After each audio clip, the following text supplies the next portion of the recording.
Right, we're going to look here at the concept of price ceilings and price floors. And we'll look at this again when we look at government intervention as a topic. But the whole thing of price ceilings and price floors become really common on exam papers in the new course. So we're looking at a price ceiling first of all here. So first thing to take note of there, if you want to write this in, is what a price ceiling is. So a price ceiling is mandated, so government mandated, it's a law. So government's saying to providers, this is a price above which you cannot charge. So it's a mandated maximum price.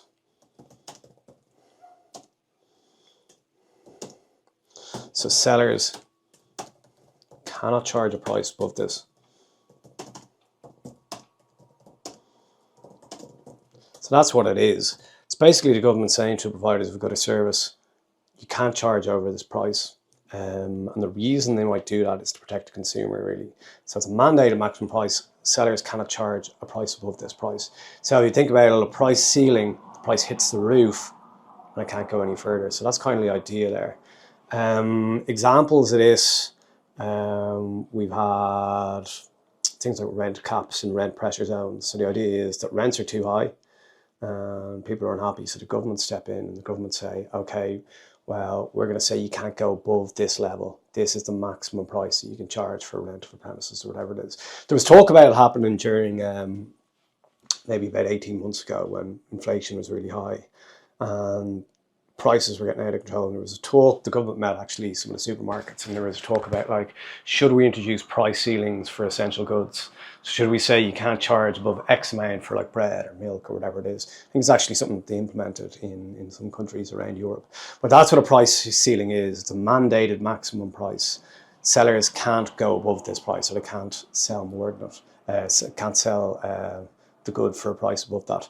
So we're going to look at an example here of rent, right? So if you look at this question, it says that the average monthly, and this is an old exam question, rental prices. The average monthly rental price for private residential property in Ireland is €1,078. So let's look at the impact on market equilibrium if the government were to introduce a rent control, so i.e. a price ceiling. So that sets the maximum rent at 715.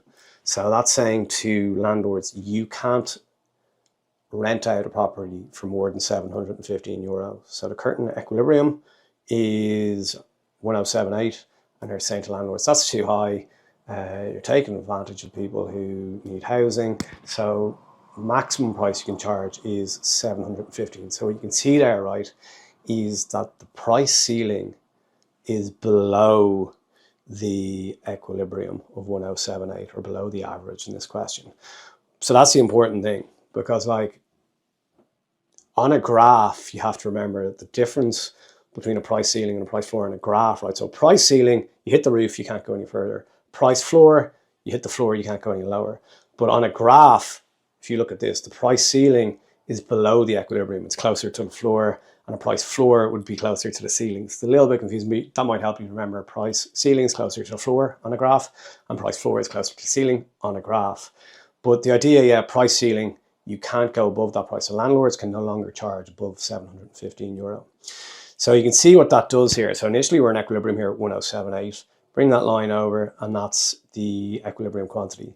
Then the government come in and say, well, this is going to be the price. And remember that by definition, anytime the price in the market is below the equilibrium price, it's going to be a situation of excess demand. Really good to know that definition. And I'm saying it so many times, definition of excess demand, price below equilibrium price, excess supply, price above equilibrium price. So that's what it does here. It's going to create excess demand. So if you look at this price of 715 now, if I trace a line over, it hits my supply curve here. So that's now the level of supply, and that's now the level of demand. So demand has gone from here to here, and supply has gone from here to here. And all of that there represents excess demand. So demand is here, supply is here, and it's created excess demand. So of course, as the price has fallen, more people can now rent properties and demanding rental properties, but there's less an incentive to supply rental properties, so that the landlords leave the market. So if you're looking here at the effects on the various stakeholders here, the various impacts of it rather. So it says, what's the effect on demand there? So the effect on demand is, well, demand increases, it creates excess demand. And if you're explaining that in the exam, if you want to write it in there in front of you, demand increases from QE to D1 there. So make sure that you're using the labels in your diagram. So demand increases from QE to T1, that's the impact on demand. And the difference between these two, from D1 and S1, that's the whole level of excess demand. So the effect on consumers, well, it's more affordable, it gives more people accessibility to housing, so that's the first thing. But there might also be a negative impact there, and that's that, let's say that landlords decide, okay, I'm losing money here. I was getting over £1,000 and I'm only charging 700 quid, so I'm losing money here. So they might try and make that money back in other ways. Maybe they won't upkeep their properties as well. They won't invest as much in other properties.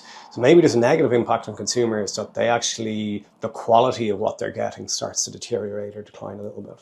The effect on landlords, well, is a loss in profits. There's less of a motivation to supply properties, supply falls. Maybe some will leave the market, some will sell their properties. The allocation, the availability of supply, so yeah, that's going to be lessened by the law of supply. Price goes down, quantity supply goes down. So there's going to be less supply available. And the difficulties for the government are the black market. So if we know, right, if you think about it this way, we know that there's excess demand when the price is 715. So there's more people want properties at that price than there are properties available. So maybe some people, what they might do is they might say to landlords, look, I'll give you 800 quid cash. So I'll give you 800 quid cash. We'll keep this off the books. We'll operate in the black market. I know it's above what you're legally allowed to charge, but it means that you're going to get more money and I'm going to get the property because I'm offering more. And we're doing it kind of off the book. So that's kind of, it's increasing maybe the motivation for people to do deals like that. So it's going to increase black market activity. So price floor then, you have it there. It's when a minimum price, so it's mandated again. A minimum price is imposed by the government on a certain item. So if you just want to take note of that, it is a minimum price imposed by the government on a certain item. So for example, agricultural products. So it's a price below which sellers cannot charge. And the idea is to make sure that providers of a good or service are rewarded for supplying the thing that they get a minimum price. So for instance, like agriculture is a big part of a large part, of our economy. And it's really important for a lot of people. So we want to make sure that producers in those industries get paid a fair price for their produce. So that's kind of the idea of a price floor. There's a couple of examples here. So government imposed them to protect the earnings of farmers. The EU have imposed a minimum unit price on alcohol, or the government have imposed a minimum unit price on alcohol. So the idea there is not about making sure that someone gets a fair price. It's to make sure that it's trying to control our behavior a little bit. It's trying to reduce drinking, alcohol abuse, that type of thing. So in that case, the government are saying to supermarkets, this is the minimum price you can charge for alcohol. And the idea is that the minimum price there would be above what they typically charge. So you can see here, we're going the opposite way to a price ceiling. With a price floor, we're going to be above the equilibrium. So they're saying to supermarkets, just to give you a really simple example, let's say like supermarkets used to be able to sell a can for €1, and now they can sell a can of beer. It's like the government saying you can no longer sell them for €1, the minimum you can sell them for is 150, something like that. So they're increasing the minimum price, and the idea is that it's going to reduce consumption of what they consider a harmful substance. So that's the idea. Another example, EU can impose a minimum unit price on fast fashion clothing items. So there was an exam question a couple of years ago. That said, I'll show it to you here. It said, if you look at this one, so the fast fashion industry produces 10% of all humanity's carbon emissions. It is the second largest consumer of the world's water supply and pollutes the oceans. 85% of all textiles go to landfill each year. Research shows that people are buying more clothes now than ever, but are only keeping them for half as long. So explain with the use of a fully labeled diagram how the introduction of the minimum price above the market equilibrium price of fast fashion will impact on the market for fast fashion. And that's the idea here with both of those last examples, with the minimum unit price in alcohol and fast fashion. The idea is that they're considered market failures in some way, because we're over consuming things that are in some way harmful for us or harmful for the environment. So with alcohol, for example, the government are saying is the price of alcohol before the minimum price wasn't reflecting the true cost of consuming alcohol. So the government said to supermarkets, okay, we're going to try and change that. So we're going to tell you that you have to charge a price above that.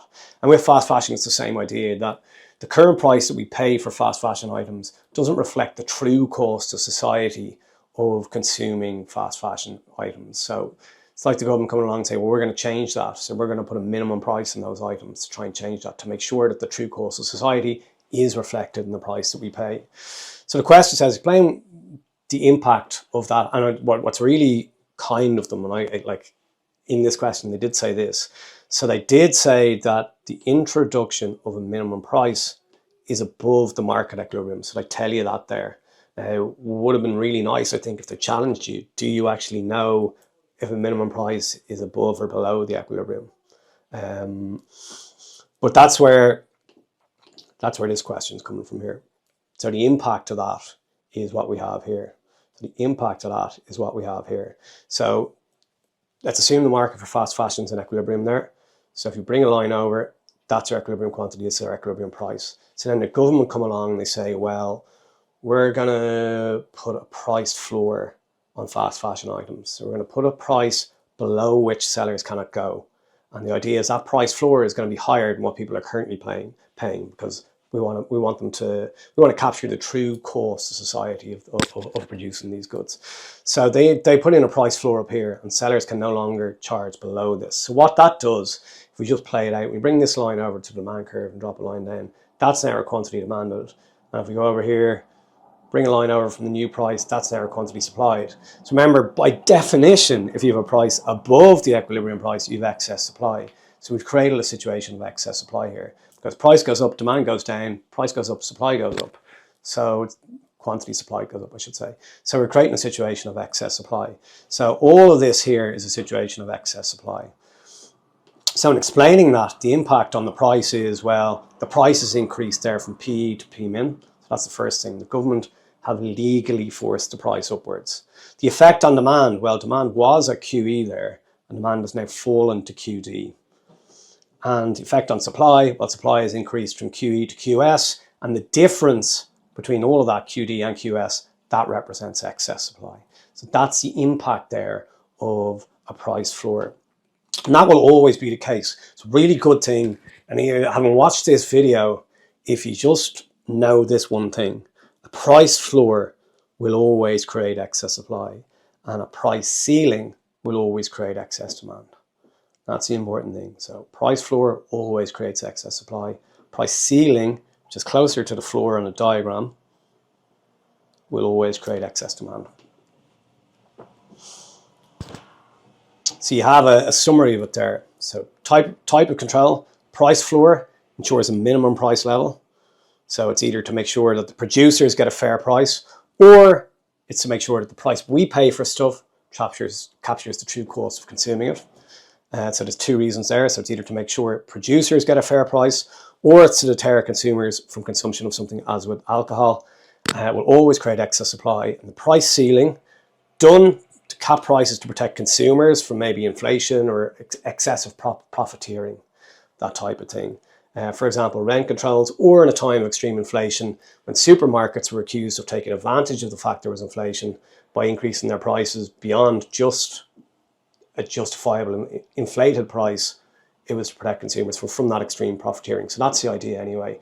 But a nice little summary of that there. Type of control, the explanation, the reasons why, and the effect on equilibrium. But coming up with a lot in exam questions at the moment. So be sure that you can draw it on a graph and make sure that you know that impact on supply and demand.